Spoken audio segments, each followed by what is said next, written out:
Cheikh Oumar Sissoko, Koumba Sidibé, Mohamed Ali Batili, Madame Sikadia Tousso, Aliou Sankaré et Modibo Sidibé,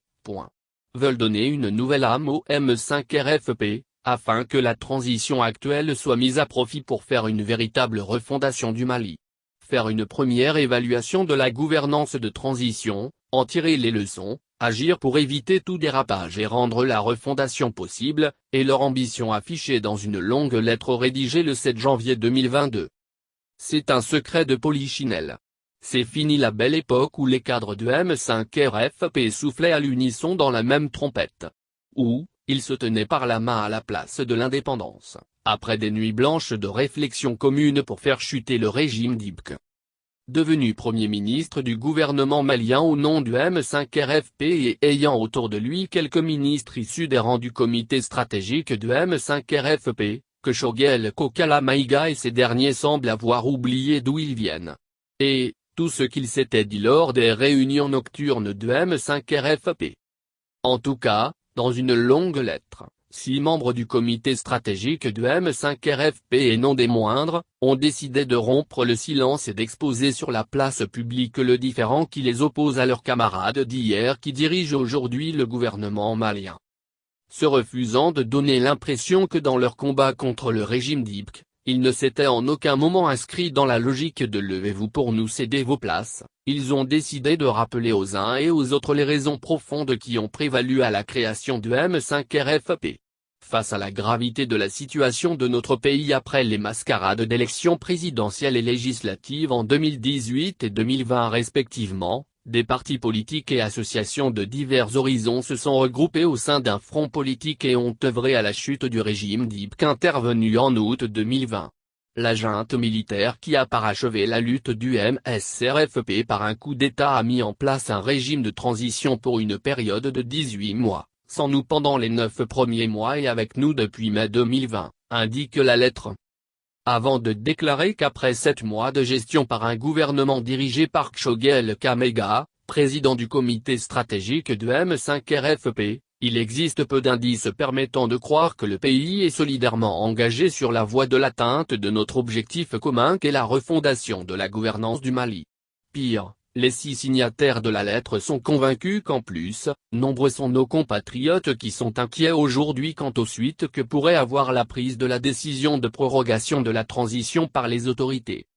Conduite de la transition au Mali, le M5 RFP fortement interpellé.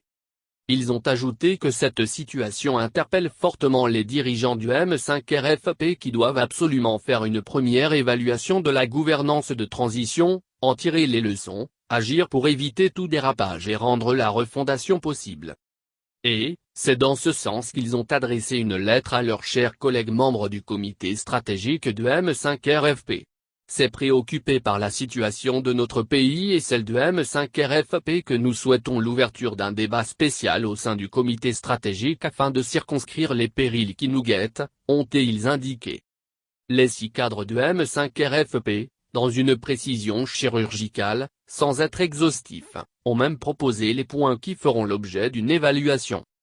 En premier lieu, ils veulent que le M5 RFP remette sur la table la question du Conseil national de transition, CNT. Selon eux, à ce jour, la position officielle du M5 RFP est que cette institution est illégale et illégitime. Sur la base de ce constat, ils ont rappelé que le M5 RFP avait introduit devant la Cour suprême une requête aux fins d'annulation du décret pris pour la nomination de ses membres. Pourquoi ce dossier n'a-t-il connu aucune évolution après 9 mois de gestion du gouvernement par le président du MS-RFP alors diligenté les actions pour l'annulation des décrets relatifs au CNT est une action inscrite dans la feuille de route du MS-RFP pour la transition, se sont interrogés les camarades de Choguel Kamaïga, suffisamment outrés, nous imaginons. Le MS-RFP doit-il profiter de la nomination de nouveaux membres du CNT en remplacement de démissionnaires pour y envoyer des représentants en catimini sans que ce dossier ne soit vidé? Et la question à réponse sûrement difficile qu'ils posent à leurs camarades, dont certains sont pressés à se faire inviter à la table à manger nationale. Mais, sans attendre aucune réponse ambiguë de leur part, ils ont estimé que ce serait manifestement emprunter la voie des mauvaises pratiques de gouvernance et cela nous éloignerait de la transition de rupture que nous voulons pour bâtir le Mali Kura. En second lieu, ils se sont aussi demandé si les assises nationales de la refondation ont-elles été adaptées aux attentes du comité stratégique de M5RFP, notamment sur 2 points inscrits dans son plan d'action de mise en œuvre de notre feuille de route pour la transition. Ce sont, établir un diagnostic partagé de la gravité et de la profondeur de la situation nationale, des enjeux, défis et périls, et de nos vulnérabilités structurelles et faire émerger une vision commune de la transition. Les 6 camarades du Premier ministre Kshogel Kamaïga dans le comité stratégique de M5RFP, ont aussi décidé d'inscrire à l'ordre de jour de leur rencontre bilan les actes posés par le gouvernement et les progrès faits sur les principales thématiques inscrites dans la feuille de route de M5RFP pour la transition. Ce sont, la défense et sécurité, la justice et la lutte contre l'impunité, dont les tueries des 10, 11 et 12 juillet, corruption et crimes économiques, la réduction du train de vie de l'État, la définition du contenu détaillé des réformes politiques et institutionnelles, l'identification des points précis de relecture de l'accord pour la paix et la réconciliation nationale issu du processus d'Alger, la refondation des systèmes de l'éducation, de la santé et de la justice. Le constat de la division du comité stratégique de M5RFP. En ce qui concerne la situation, le rôle et le fonctionnement de M5RFP, ils ont indiqué dans leur lettre que le constat est clair que le comité stratégique du MSRFP est divisé aujourd'hui entre ceux qui veulent réduire son rôle à celui de '' caisse de résonance de son président, Premier ministre, et ceux qui souhaitent en faire une force de veille et de proposition efficace pour la réussite de la transition de rupture attendue par l'ensemble du peuple malien. Mieux qu'un simple constat, ils ont accusé. Ce clivage est voulu et entretenu par le président du M5RFP à travers ses attaques publiques répétées contre le mouvement démocratique de 1991 dont sont issus plusieurs dirigeants de premier plan du M5RFP, d'abord en mars 2021 et récemment encore après sa nomination au poste de PM, ont-ils dénoncé. Et, pire, ils ont soutenu qu'au regard de sa composition actuelle, le comité stratégique de M5RFP n'est pas en capacité d'assumer efficacement sa fonction car plusieurs de ses leaders de premier plan ne participent plus à ses activités après leur nomination comme PM et ministre.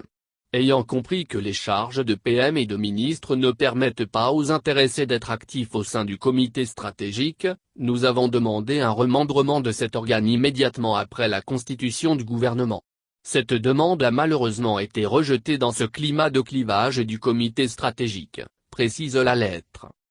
L'absence de collaboration entre le PM et le comité stratégique de M5RFP.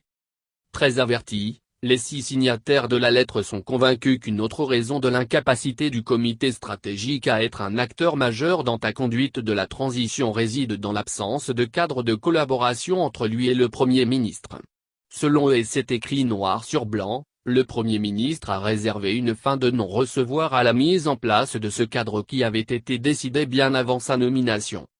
Conséquence, il regrette que toutes les décisions majeures de la transition ont été prises sans consultation du comité stratégique, c'est par exemple le cas pour la durée de la prorogation de la transition, et le M5RFP a cessé d'être un acteur majeur de la conduite de la transition. Le refus de faire du M5RFP un outil au service d'ambitions politiques inavouées. Les 6 signataires de la lettre ne sont pas allés de main morte.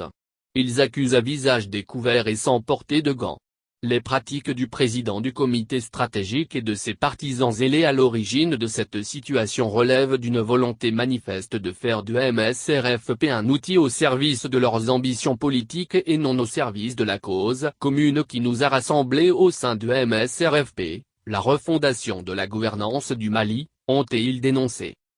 Pire, les signataires ont estimé que leurs camarades semblent avoir perdu de vue que le M5RFP est un front constitué par plusieurs entités, partis politiques, associations, regroupements de partis politiques et d'associations, issus d'horizons divers qui, à la différence d'un parti politique, doit veiller à ce que ses prises de position reflètent un large consensus entre ses entités membres. Et, de rappeler qu'il en a été ainsi jusqu'à la nomination d'un PM et de ministre M5RFP, Mais depuis, le comité stratégique a rompu avec cette pratique de recherche du consensus. Les 6 signataires ont regretté le fait que la confusion est aujourd'hui manifeste entre le Front et le M5 RFP et un parti politique de majorité gouvernementale n'ayant aucune prise sur l'action gouvernementale au nom de la discipline de parti. Et, d'ores et déjà, ils ont décidé d'attirer l'attention des uns et des autres. Laisser prospérer de telles pratiques au sein du M5 RFP, c'est prendre le risque d'en faire une coquille vide incapable d'être le moteur de la fondation du Mali qui a motivé sa création, ont-ils rappelé pour ceux qui ont encore une capacité de comprendre. Mais, qu'à cela ne tienne, ils sont convaincus qu'il est encore possible de faire du MSRFP un outil de veille et une force efficace de proposition pour réussir la transition que nous voulons. Mais, pour eux, cela se fera à la seule condition de prendre rapidement le mal à bras le corps. Et, tout porte à croire que c'est à cela qu'ils ont invité leurs collègues du comité stratégique. C'est à cette fin que nous demandons la tenue sans délai d'une réunion extraordinaire du comité stratégique du M5 RFP en vue de débattre de ces problèmes et de procéder aux rectifications nécessaires sur la base de compromis partagés par toutes les entités représentées au sein du comité stratégique du M5 RFP, a clairement indiqué la lettre. Avant de rappeler, sachons tirer les leçons des nombreuses belles expériences de mouvements politiques qui ont tourné court et favorisé l'enfoncement progressif du Mali dans la grave crise multidimensionnelle qu'il vit aujourd'hui. Continuons à penser collectif et à agir collectif comme avant notre entrée au gouvernement. Soyons une force de soutien, mais aussi de critique et de proposition pour le gouvernement. Faire du M5 RFP une caisse de résonance du gouvernement, partage du gâteau à l'appui, c'est prendre clairement la voie de l'échec de la refondation du Mali, conseille la lettre publiée le 7 janvier 2022.